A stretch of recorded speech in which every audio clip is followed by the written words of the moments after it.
지금부터는 한반도를 강타했던 집중호우. 오늘은 비가 오지 않고 있습니다만은 모레부터 다시 장맛비가 쏟아진다. 조금 전에 양태민 캐스터가 여러분께 전해드렸는데요. 이 집중호우와 관련해서 그동안 미처 알려지지 않았던 이야기를 중심으로 여러분께 전해드리도록 하겠습니다. 수해 피해 상황은 어떤지, 복구 상황은 어떻게 진행되고 있는지 SBS 시민사회팀의 한소희 기자가 나와 있습니다. 한 기자 어서 오세요. 안녕하세요.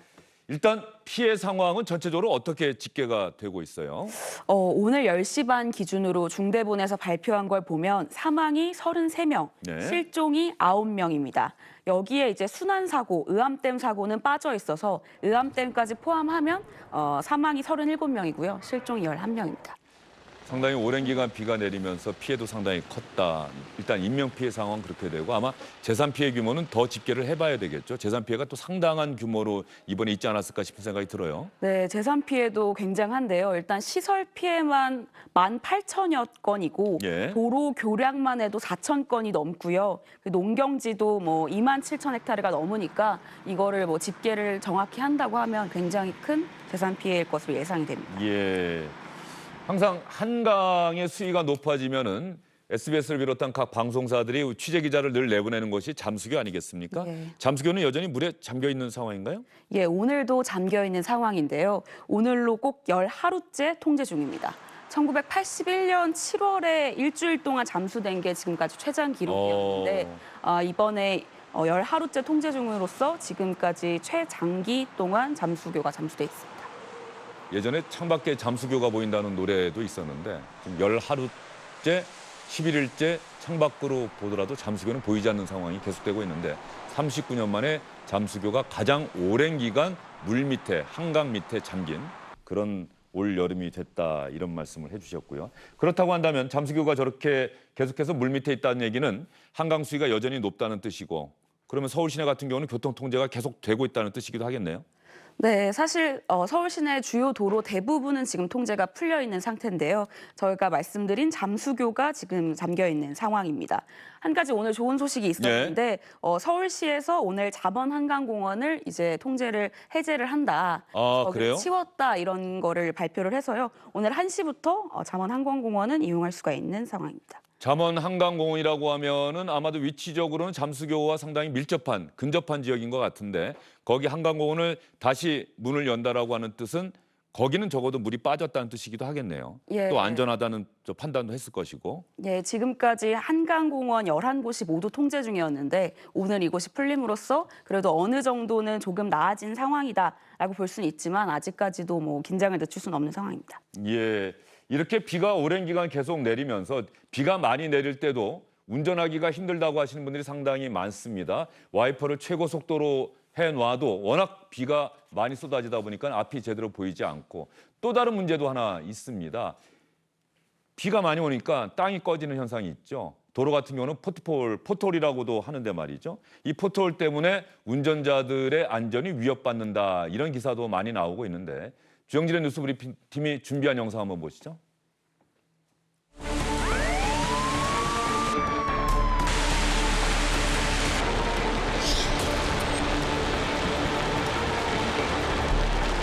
차가 이렇게 와이퍼를 하면은 제일 빠르게 해도 잘 안 보일 정도로 안개.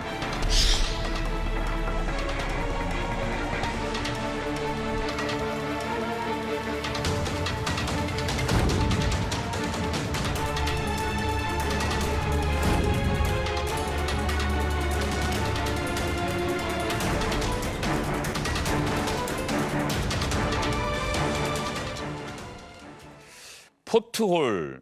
우리가 흔히 싱크홀이라는 얘기는 많이 들었는데 포트홀은 무슨 뜻입니까?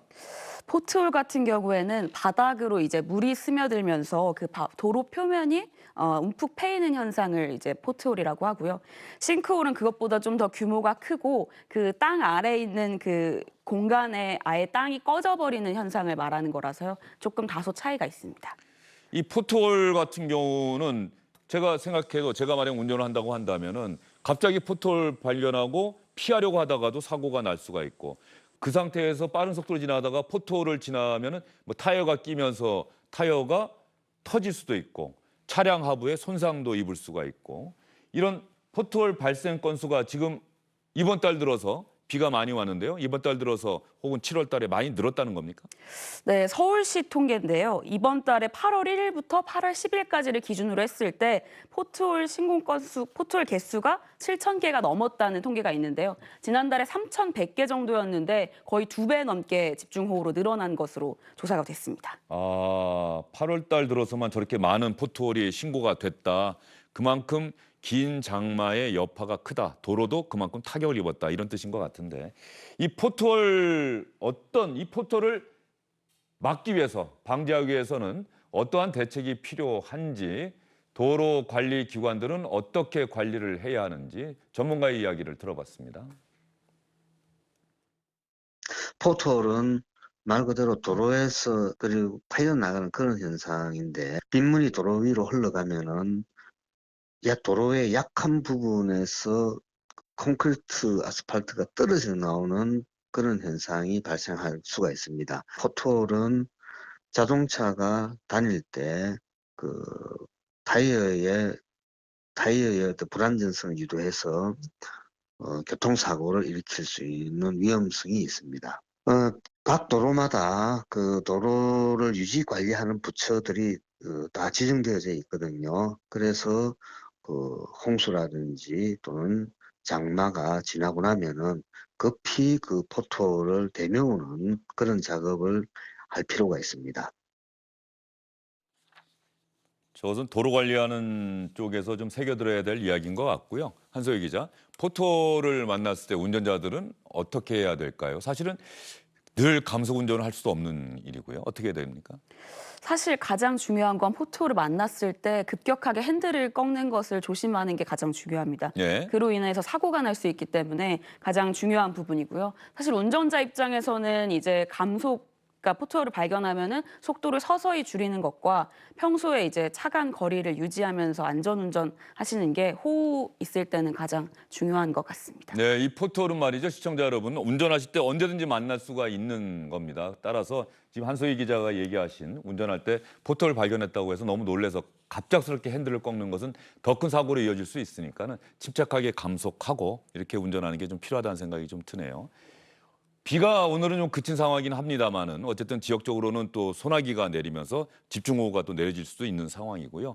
SBS의 피해 상황을 담은 제보 영상 보내주신 분들이 오늘도 있었을 것 같은데 혹시 어떤 영상이 들어왔는지 한소희 기자가 좀 설명 좀 해주세요. 오늘은 이제 그 부산 쪽에 동래역이 침수된 모습을 볼 수 있는데요. 예. 오늘 이제 오전 내내 제보 영상이 안 들어오다가 그래요? 오후에 1시쯤부터 제보 영상이 들어오기 시작하는데 기상청 예보에서도 오늘 오후부터 밤까지 비가 온다고 하더라고요. 그래서 대부분 영상을 보면은 굉장히 많은 비로 이제 앞이 안 보인다거나 아니면은 많은 비로 이제 여기 침수가 돼 있다거나 뭐 그런 모습을 확인할 수 있었습니다. 지금 천안 논산고속도로 남풍새 나들목이라고 돼 있는데 박혜경 씨가 제보해 제가 좀 전에 말씀하신 것처럼 와이퍼를 최고 속도로 돌리는데도 앞이 잘 보이지 않는 상황이고 여기가 지금 얘기하신 부산 동래역인가요? 한소희 네네, 기자? 동래역입니다.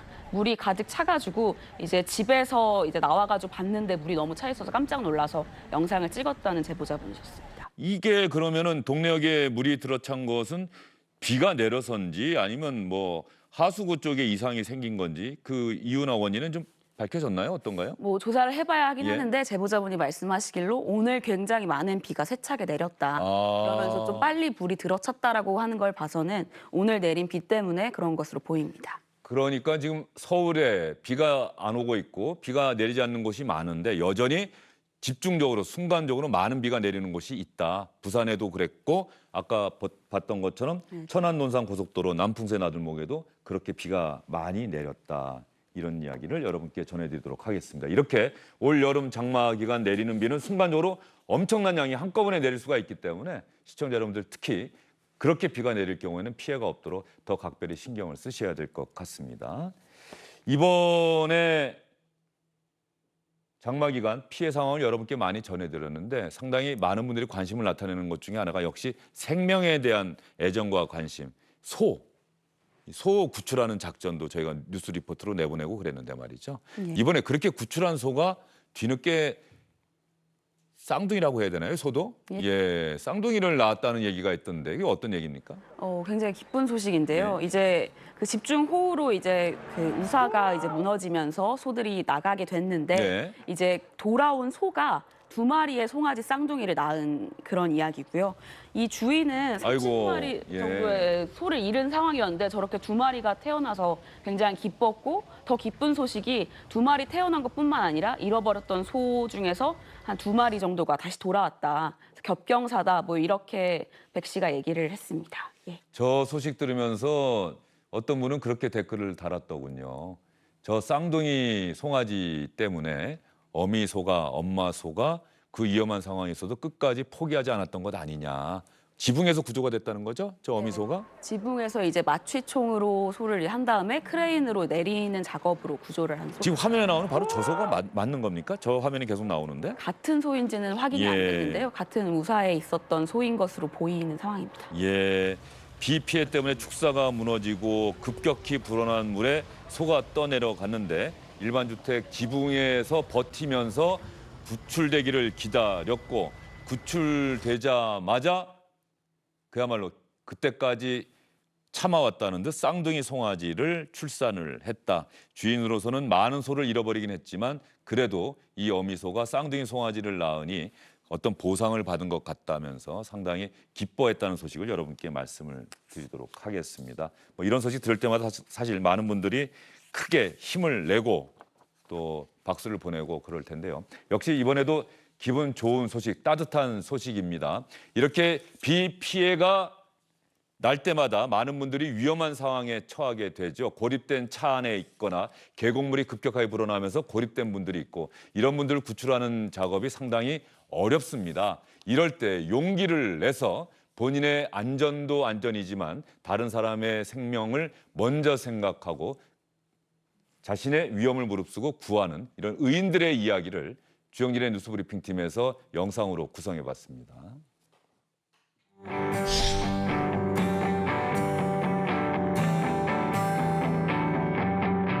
주택가가 이렇게 한 번에 쓸릴 수 있는 다는 생각이 들어서 내가 모르겠다 하고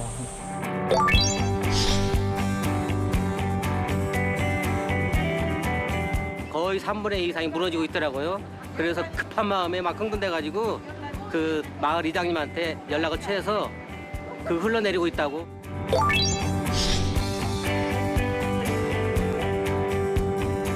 그래서 이 정도는 충분히 할 수 있고 또 제가 개인 장구를 다 갖고 휴대하고 있었기 때문에 그런 뭐 자신감이 있었습니다.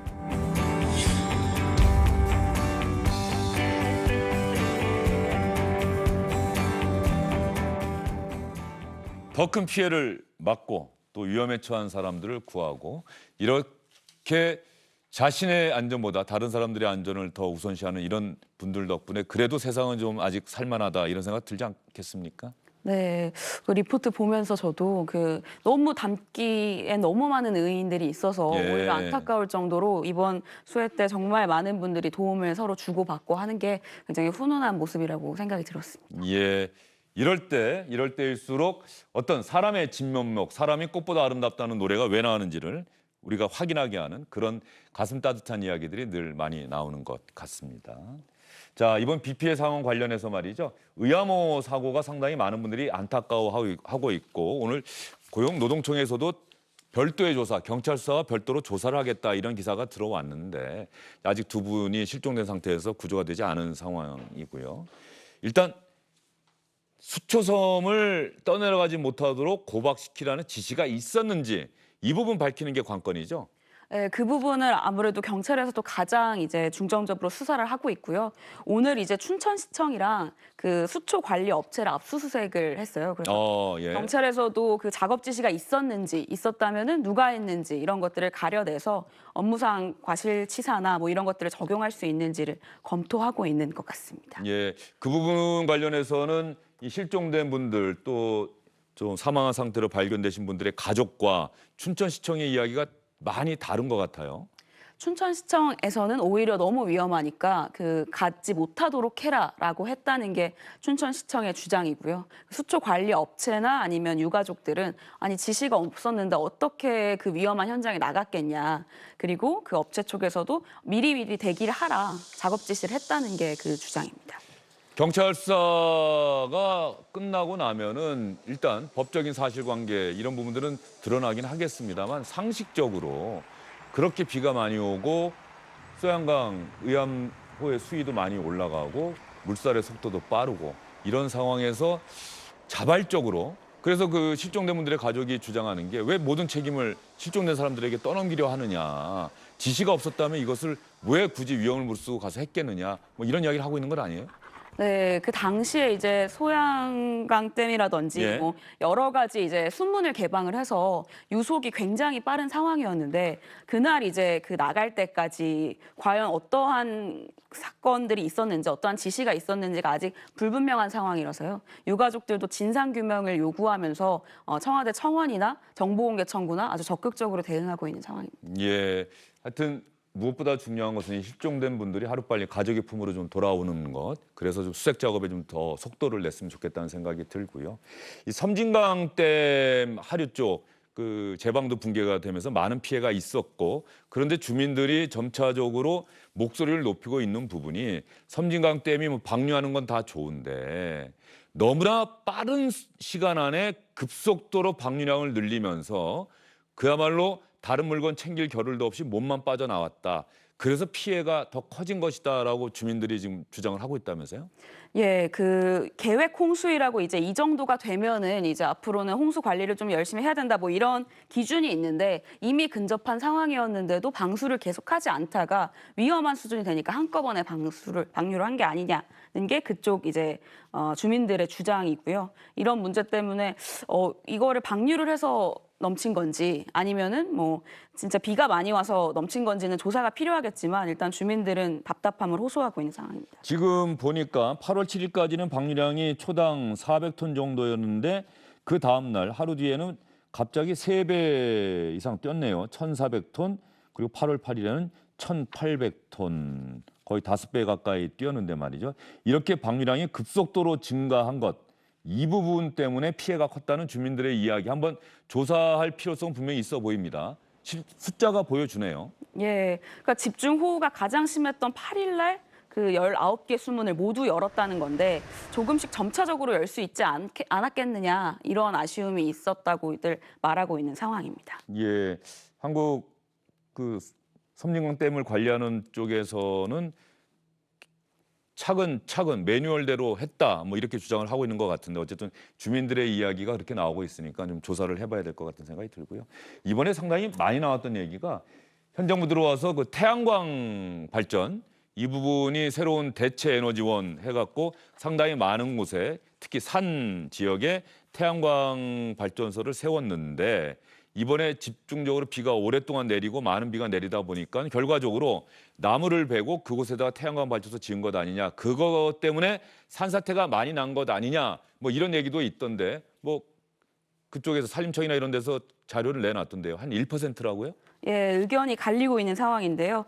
전국적으로 보면은 태양광 발전 시설의 피해 건수가 전체 산사태 피해의 한 1% 수준으로 이제 조사는 됐는데 주민들이 하는 얘기는 이제 그 태양광을 설치하려다 보면 산지에 나무를 베고 태양광 시설을 설치하다 보면은 산사태 우려가 당연히 커지는 거 아니겠느냐. 뭐 이런 이제 양측의 의견이 갈리고 있는 상황입니다. 어쨌든 충청북도나 이런 데서는 태양광 발전소를 관리하는 측에서는 태양광 때문에 피해가 심각했다 이렇게 말하기 어렵다. 그러나 피해를 입은 지역 주민들은 산에 태양광 설치를 위해서 길을 만들면서 물고랑이 터져서 쏟아진 것이다. 지반이 약해져서 피해가 커졌을 것이다. 이렇게 주장을 하고 있는데 이 부분에 대해서 일단 전체적으로 전체 태양광이 설치된 곳에 1%에서만 이런 피해가 있었다라고 이야기를 하는데 뭐 숫자로 그렇게 나온 건 좋습니다만 실제로 태양광 발전소를 세우면서 혹시 지반이 약해지거나 나무가 없어지면서 어쨌든 이런 산사태를 막을 수 있는 그런 힘이 떨어졌던 것은 아닌지 이런 부분도 좀 조사가 필요해 보이네요. 네. 예, 주민들의 이야기를 항상 귀담아 들어서 조사를 해서 그 근거를 주민들에게 제시할 필요는 반드시 있다 이런 생각이 들고요. 어제는 저희가 이 시간에 목포 앞바다의 쓰레기 이야기를 해드렸는데 지금 이렇게 긴 장마가 끝나고 나면은 쓰레기들이 상류에서 쓸려 내려오는데 특히 댐 지역에 댐은 어쨌든 물을 가둬두는 곳이니까 네. 지금 소양강 댐에도 이런 쓰레기가 많이 또 오고 있다고요? 예, 쓰레기 섬이라고 불릴 수 있는 저렇게 보시는 것처럼 이제 나뭇가지들이나 뭐 쓰레기들이 쌓여 있는데 뭐 고무장갑이나 비닐장갑 뭐 이런 것도 내려와서 좀 우려가 되는 상황이라고 합니다. 예, 어쨌든 간에 이런 긴 장마가 끝나고 나면은 저 쓰레기 치우는 것도 또 큰일이고 저기에 또 우리 세금이 투입이 되는 것인데 말이죠. 소양강 댐만 저런 게 아니라 아마 대한민국에 있는 모든 댐에 저런 현상들이 일어나지 않을까 싶고요. 어제는 목포 앞바다에도 저렇게 쓰레기 섬이 생겼다. 이건 어휴.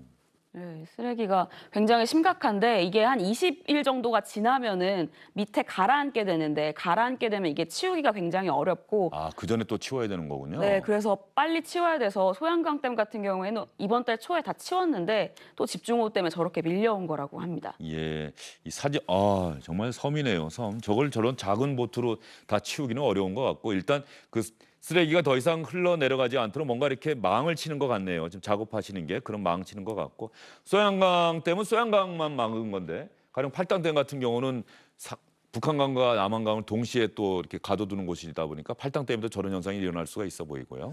저 아무래도 우리 댐들이 상수원 구역으로 뭐 관리되는 곳들도 많아서 사실 저렇게 냅두게 되면 굉장히 위험하기 때문에 계속 치우고 있는데 하루에도 뭐 25톤 트럭으로 계속 뭐 옮기고 있는데 몇 톤씩 뭐 치우고 있는 상황이라고 합니다. 예.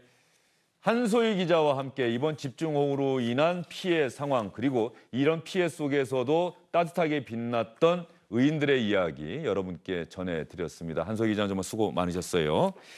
자, 이제 이번 장마가 언제쯤 끝날지 많은 분들이 궁금해하실 텐데 말이죠. 이번 날씨 전망 조금 전에 양태민 캐스터가 여러분께 전해드렸습니다만 이번 주말과 일요일 그때까지 비가 오고요.